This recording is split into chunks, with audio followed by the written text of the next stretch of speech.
Bismillahirrahmanirrahim. Assalamualaikum warahmatullahi wabarakatuh. Shalom, Om Swastiastu, Namo Buddhaya, salam kebajikan bagi kita semua. Segala puji hanya milik Allah Subhanahu wa Ta'ala, Tuhan semesta alam. Sudah merupakan sebuah kewajiban bagi kita untuk memanjatkan puji dan puja hanya kepadanya. Karena atas rahmat, kasih sayang, serta izinnya lah kita masih diberikan begitu banyak nikmat. Baik itu nikmat sehat maupun nikmat waktu luang yang terkadang kita lupa untuk mensyukurinya. Salawat serta salam semoga senantiasa tercurah limpahkan kepada baginda Rasulullah Nabi Muhammad Sallallahu Alaihi Wasallam, manusia dengan akhlak yang paling mulia, yang sudah sepatutnya kita telusuri dan kita contoh segala amal perilakunya di atas segala idola yang ada saat ini. Karena atas dakwah beliaulah kita dapat merasakan indahnya Islam hingga saat ini. Terima kasih saya ucapkan kepada Ibu dosen pengampu mata kuliah Bahasa Indonesia. Dalam hal ini, Ibu Dr. Hasriani MPD, yang telah memberikan kesempatan bagi saya untuk menyampaikan pidato dalam perkuliahan ini. Insya Allah, saya akan membawakan sebuah pidato bertemakan pentingnya kesehatan mental bagi generasi muda. Ibu dosen dan teman-teman yang saya hormati, beberapa tahun lalu, negeri kita telah dilanda satu musibah, yaitu pandemi yang disebabkan oleh virus corona. Di masa pandemi ini, kesehatan menjadi nomor satu, dengan protokol kesehatan seperti mencuci tangan, memakai masker, tetap di rumah. Semua ini dilakukan dengan tujuan menjaga imunitas dan kesehatan fisik. Hampir semua tempat dan aktivitas tidak luput dari protokol kesehatan. Dari acara pernikahan yang paling ramai dan besar, sampai warung kopi di ujung jalan yang sepi pembeli. Bahkan, sampai roda ekonomi sempat sementara dibuat berhenti untuk apa? Untuk menjaga kesehatan fisik dari seluruh lapisan masyarakat. Walaupun dengan risiko yang besar yang harus diambil. Kira-kira sampai sejauh itulah usaha yang dilakukan pemerintah untuk menanggulangi pandemi yang berefek langsung kepada kesehatan fisik ini. Ibu dosen dan teman-teman yang saya hormati, kita harus mengakui bahwa selain berefek ke kesehatan fisik, masa pandemi ini juga berdampak kepada kesehatan mental. Tentunya hal ini dapat disebabkan berbagai alasan, mulai dari perasaan lelah beraktivitas melalui sebuah komputer secara terus-menerus, perasaan terkurung dalam rumah secara konstan, sampai kurangnya interaksi sosial dengan masyarakat lainnya, atau perasaan terisolasi. Hal-hal ini tentunya berdampak kurang baik ke kesehatan kita, berdampak langsung ke kesehatan mental kita, dan berdampak tidak langsung ke kesehatan fisik kita. Karena seperti yang kita ketahui, kesehatan mental terikat dengan hubungan kesehatan fisik, sehingga keduanya harus dalam kondisi yang prima untuk memperoleh imunitas yang baik. Terlebih lagi ketika melalui pandemi seperti saat itu.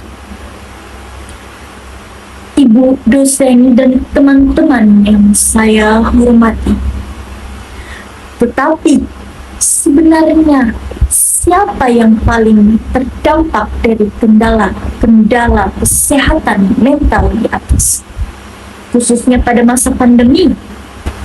Jawabannya adalah generasi muda yang bisa dikategorikan dari usia 3 sampai 18 tahun. Mengapa begitu? Hal ini dikarenakan pada usia tersebut emosi dan mental satu individu masih belum bisa dikenali dengan jelas oleh dirinya sendiri. Dengan kata lain, masih mencari jati diri. Suatu rintangan mental yang terlalu berat dapat mengganggu perkembangan emosional individu tersebut, bahkan dapat meninggalkan kesan yang akan membekas dan berpotensi menjadi trauma bagi individu dalam lingkup usia tersebut. Ibu dosen dan teman-teman yang saya hormati, memang sebenarnya apa kesehatan mental itu? Dikutip dari WHO, pengertian tentang kesehatan mental sendiri adalah sebagai suatu keadaan fisik, mental, dan sosial yang lengkap, sejahtera, dan tidak semata-mata karena tidak adanya penyakit atau kelemahan. Jadi, dapat dimengerti di sini bahwa kesehatan mental merupakan kondisi di mana individu memiliki kesejahteraan yang tampak dari dirinya, yang mampu menyadari potensinya sendiri, memiliki kemampuan untuk mengatasi tekanan hidup normal pada berbagai situasi dalam kehidupan, mampu bekerja secara produktif dan menghasilkan, serta mampu memberikan kontribusi kepada komunitasnya. Kesehatan mental yang baik adalah kondisi ketika batin kita berada dalam keadaan tentram dan tenang, sehingga memungkinkan kita untuk menikmati kehidupan sehari-hari dan menghargai orang lain di sekitar. Seseorang yang bermental sehat dapat menggunakan kemampuan atau potensi dirinya secara maksimal dalam menghadapi tantangan hidup, serta menjalani hubungan positif dengan orang lain. Sebaliknya, orang yang kesehatan mentalnya terganggu akan mengalami gangguan suasana hati, kemampuan berpikir, serta kendali emosi yang pada akhirnya bisa mengarah pada perilaku buruk. Gangguan mental dapat mengubah cara seseorang dalam menangani stres, berhubungan dengan orang lain, membuat pilihan, dan memicu hasrat untuk menyakiti diri sendiri.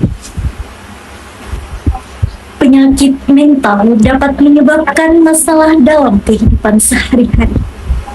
Tidak hanya dapat merusak interaksi atau hubungan dengan orang lain, namun juga dapat menurunkan prestasi di sekolah dan produktivitas kerja.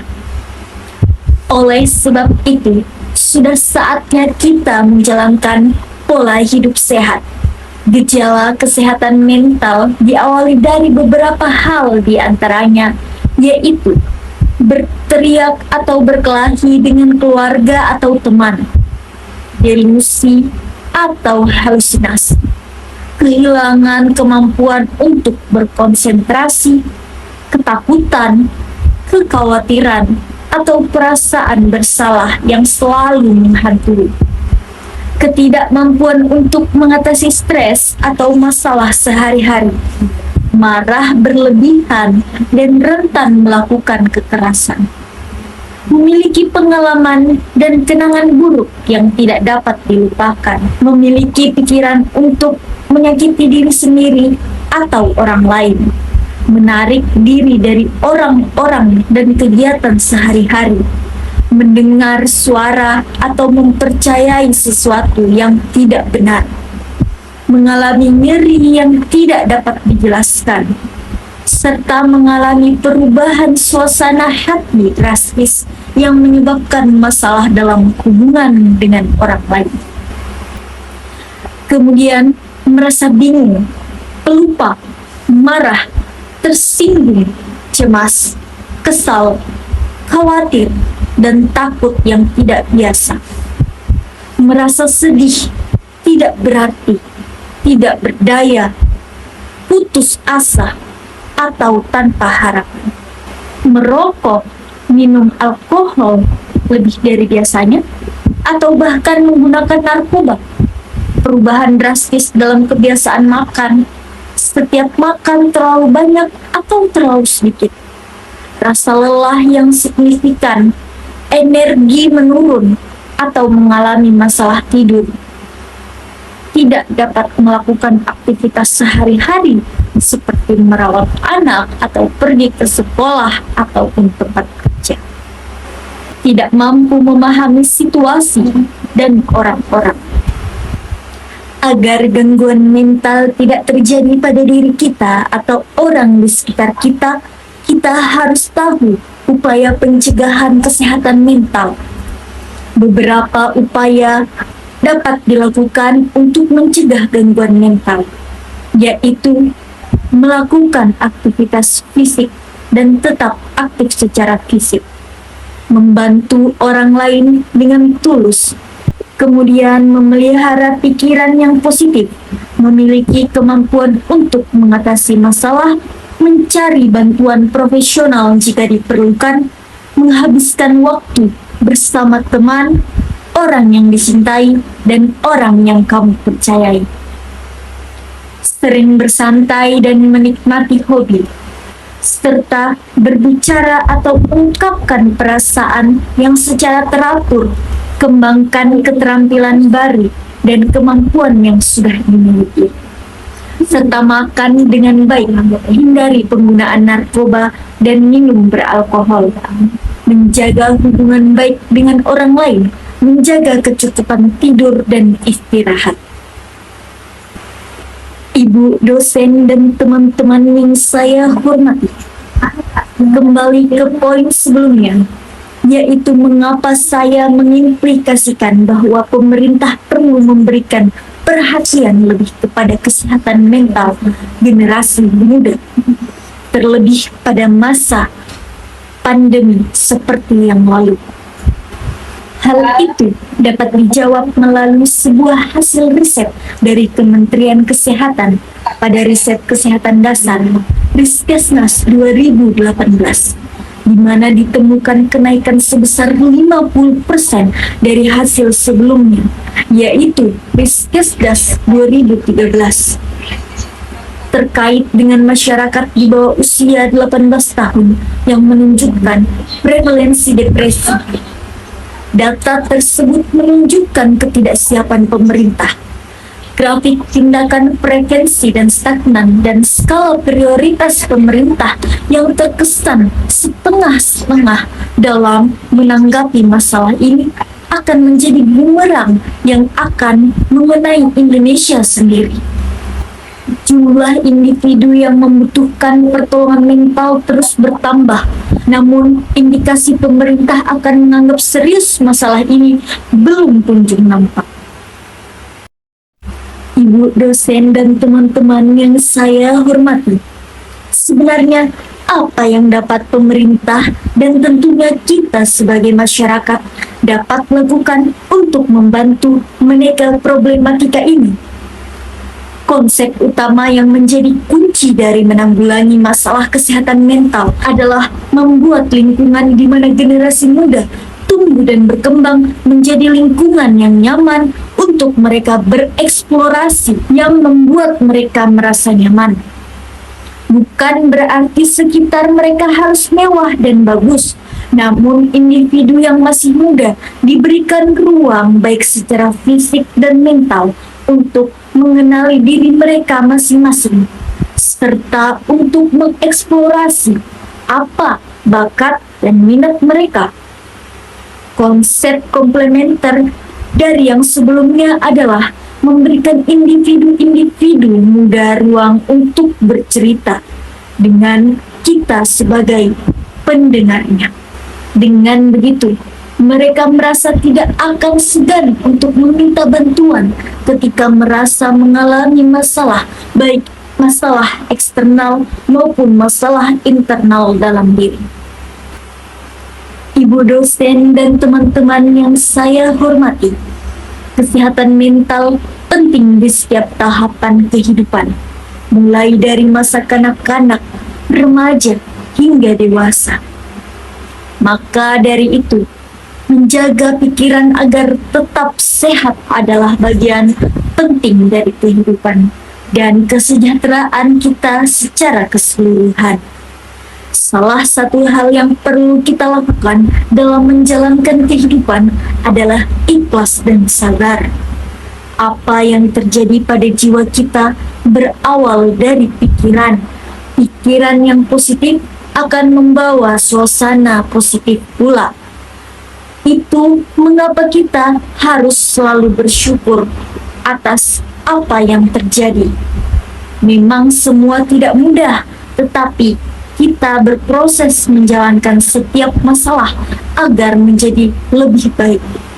Tidak baik berlarut-larut dalam masalah, karena itu akan memicu pada stres dan depresi, yang jika bertambah parah akan mengarah pada tindakan bunuh diri. Kita juga perlu untuk peduli dengan orang-orang terdekat kita apabila gejala-gejala gangguan mental itu terjadi pada orang sekitar kita. Menjadi teman bicara adalah salah satu tindakan awal mencegah gangguan mental yang dialami orang sekitar kita. Tetapi yang lebih penting adalah kebahagiaan diri kita sendiri. Kita harus lebih peduli terhadap diri kita sendiri, dan diri kita harus bahagia terlebih dahulu sebelum kita membantu orang lain. Ibu dosen dan teman-teman yang saya hormati, sekiranya seperti itu pidato yang dapat saya sampaikan. Semoga kita semua dapat membantu membentuk para generasi muda dengan mental yang sehat, jujur, serta beriman. Suka atau tidak suka, generasi muda lah yang akan menjadi tulang punggung Indonesia di masa mendatang. Maka dari itu, diperlukan kontribusi kita untuk membantu membimbing generasi muda Indonesia. Semoga ada manfaat dan ilmu yang terselip dalam pidato singkat saya pada kesempatan ini. Segala kebenaran datangnya dari Allah Subhanahu wa Ta'ala, dan segala kesalahan datang dari diri saya pribadi. Terima kasih banyak atas perhatiannya. Semoga bermanfaat bagi kita semua. Wabillahi taufiq wal hidayah. Wassalamualaikum warahmatullahi wabarakatuh.